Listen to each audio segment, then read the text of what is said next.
안녕하세요. 8월 4일 화요일입니다. 계속해서 비가 많이 내리는 상황 걱정됩니다. 아마도 제 기억으로는 한 20년 최근 20년 내에 이렇게 많은 비가 집중적으로 쏟아진 적은 없었던 것 같아요. 이런 때를 대비해서 만든 것이 이제 4대강이었죠. 이명박 대통령 때. 근데 이제 문재인 정권 들어서서는 그 4대강을 해체하려고 그러다가 안 되니까 수문을 다 열고 물을 다 방류했죠. 수문을 다 열어 제껴버렸죠. 그게 얼마나 자원인데, 물이 자원이잖아요. 그럼 그것을 비축을 해놓으면 좋은데 이제 그걸 다 뭐 수질 오염, 환경 오염 이런 거를 핑계대고 수문을 열어놓으니까 보가 있으나 마나죠. 4대강 보가. 그 수문으로 이제 그 4대강으로 보를 만들어 가지고 있으면 이렇게 비가 많이 올 때 수량도 충분히 확보할 수 있고 또 홍수 조절도 할 수 있고요. 또 가뭄이 오면 또 거기에 저장했던 물을 가지고 농사도 지을 수 있고 이게 모든 게 풍요로워지죠. 물이 많이 있다고 하는 것은. 그런데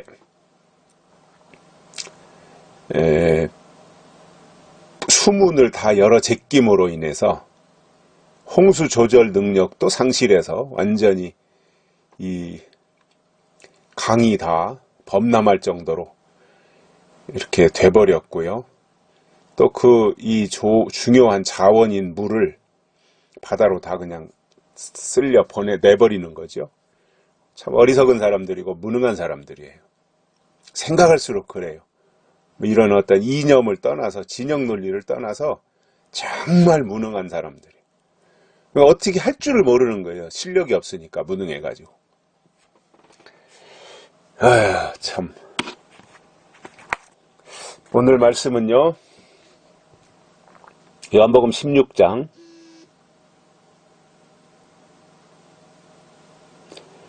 7절과 8절입니다.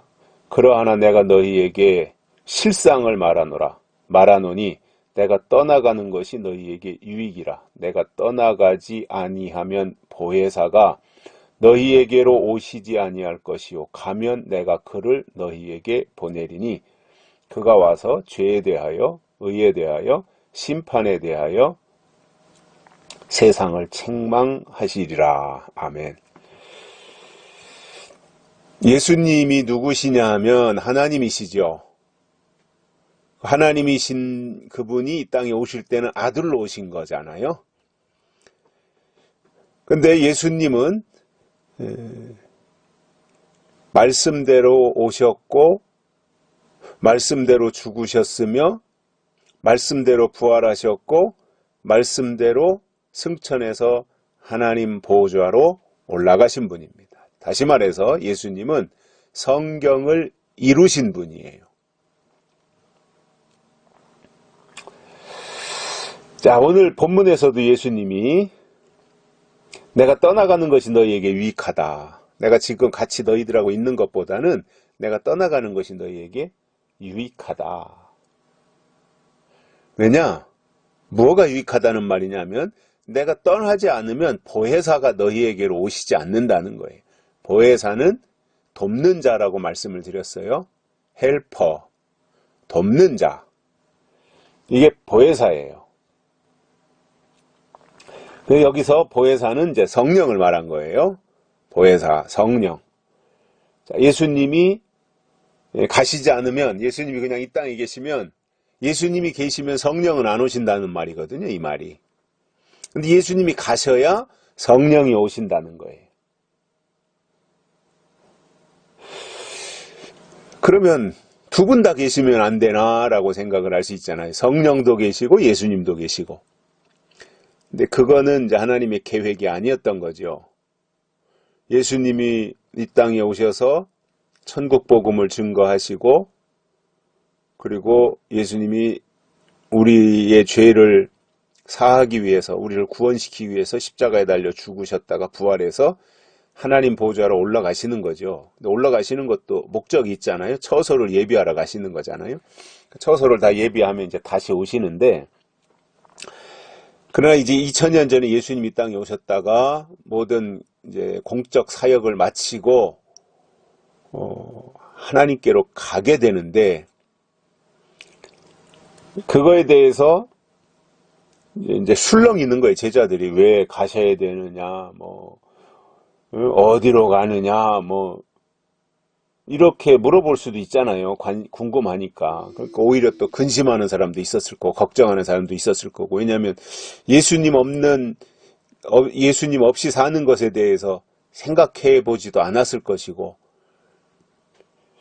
그런데 예수님이 이제 가셔야 된다고 하니까 하나님께로 이제 그들이 걱정스러워 가지고 근심으로 가득 차 있는 것을 아시고는 이제 내가 가는 게 너희에겐 유익하다. 내가 가야 보혜사가 오신다. 이렇게 설명을 했던 거죠.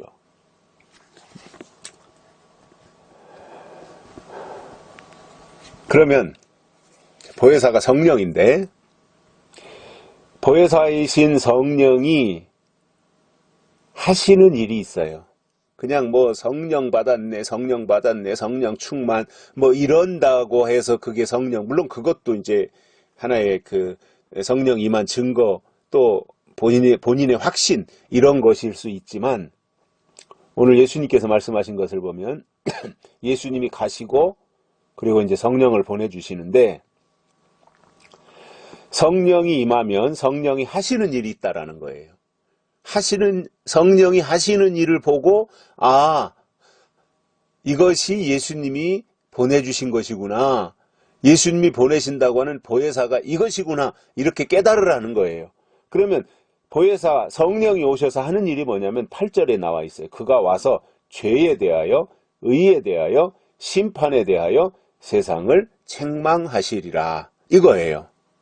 그래서 보혜사이신 예수님이 승천하신 이후에 이제 교회에 보내주시는 성령이 이 땅에 오시면 성령이 하는 일이 뭐냐면 죄에 대해서 말해주고 의에 대해서 말해주며 심판에 대해서 말해주는 일을 해야 된다는 거예요. 이게 성령이 오신 증거예요. 죄에 대해서 말해야 되고 의에 대해서 말해야 되고 심판에 대해서 말해야 돼요. 적어도 이 세 가지를 설교해야 돼요. 죄에 대해서, 의에 대해서, 심판에 대해서. 그런데 그냥 성령 받으라고 뭐 부흥이 하면 그냥 무슨 뭐 성령이 어디다가 입 벌리면 밥 먹듯이 그냥 쑤셔 넣을 수 있는 것이 아니잖아요. 영이 오시는 거잖아요. 하나님의 영이. 그럼 하나님의 영이 오시면 우리의 생각과 마음속에 하나님의 영이 임재하시는 것인데, 그것이 오실 때는 물론 하나님이 주셔야 되고요. 또 우리 편에서는 우리가 그거에 대해서 동의하고 수용을 해야 되는 거잖아요. 하나님이 주시는 것이지만.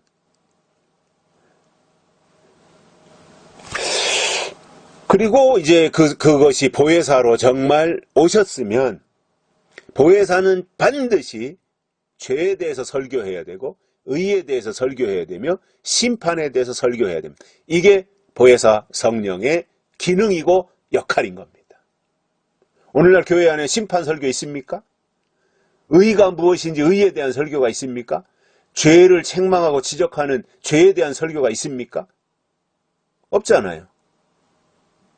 셋 중에 한 가지만 있어도 대단한데 세 가지가 다 없단 말이에요. 문제가 심각한 거예요.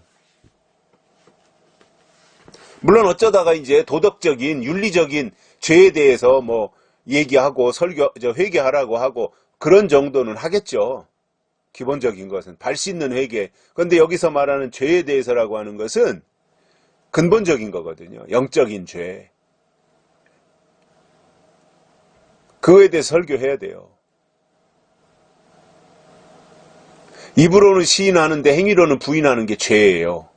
영적인 죄예요.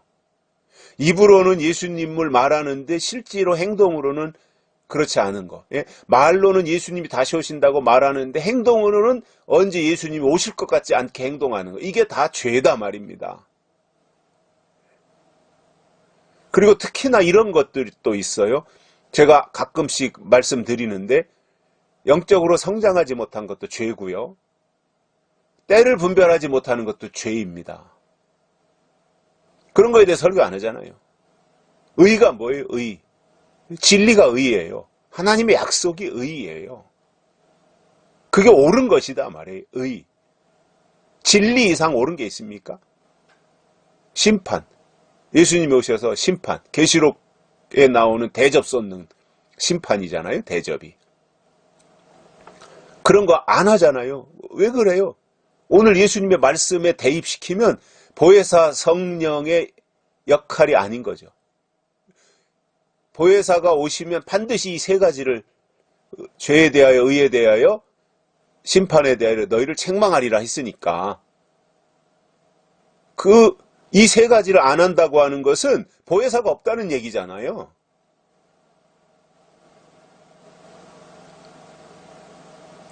그러면서 무슨 큰 소리 치고 말이죠.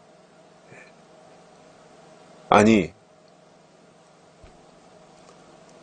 하나님 나라 가겠다고 예수님 잘 믿고 천국 가겠다고 그 교회에 와서 5,000명이 모이고 10,000명이 모이고 50,000명이 모이고 그러면 더 책임감을 가지고 죄에 대하여 의에 대하여 심판에 대해서 설교해서 그들로 하여금 영적인 것들을 깨닫고 영적인 것에 대해서 준비할 수 있도록 해야 되는 것이 목회자들이에요.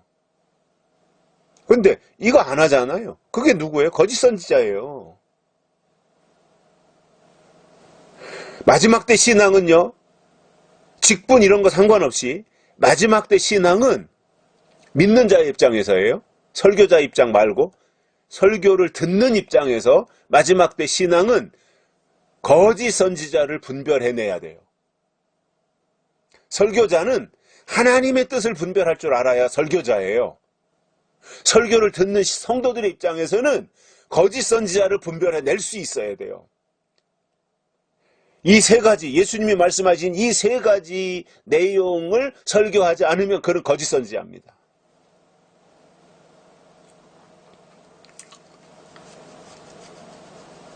그래서 예수님은 이거 보혜사 성령을 보내주시기 위해서 하나님 보좌로 가시는 겁니다. 부활해서 승천하시는 거예요.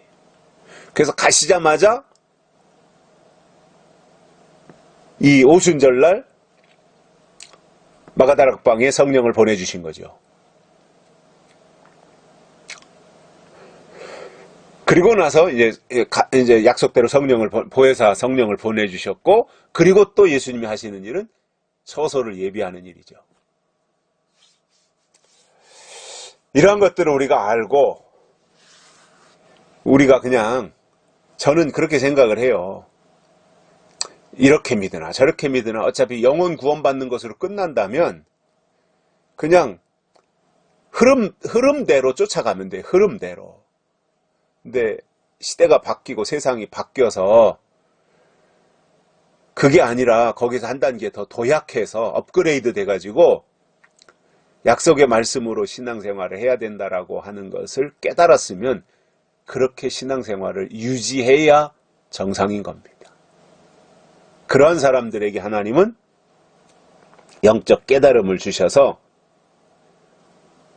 우리를 유익하게 하실 겁니다. 여기까지 하겠습니다. 감사합니다.